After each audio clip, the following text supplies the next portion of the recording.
So structuring things the right way to be able to mitigate taxes would be ideal. When it comes to having 10,000 or less, I don't think you need to worry about it a whole lot, to be honest with you. Even if we went to, let's call it, XRP goes crazy and it goes to straight to $1,000, you have $10 million with 10,000 XRP. That's a lot of money. It's enough to retire on. You could move your stuff into an LLC at that point. You could move it into a trust. You have the money to pay for it. You can take your time, especially if it does what I think, which is move to a high value and then stay there based on transaction volume moving over the network. So not overly concerned there.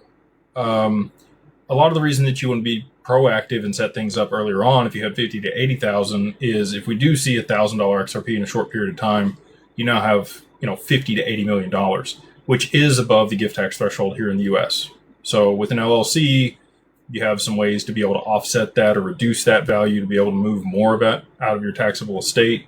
We've talked about this before, but you can, gift small portions of equity to other people that you care about, and then get a 409A done. And because you have multiple, minority owners on the cap table, you would get a reduction in value, even though the assets that are held by the corporation are worth more. The equity would be worth less because it's less marketable to somebody else. So that's one trick that you can use. But if you have less than that amount, you're going to be fine. Unless some of these people with the administrative repricing are correct and it goes straight to 10,000, which again, champagne problems.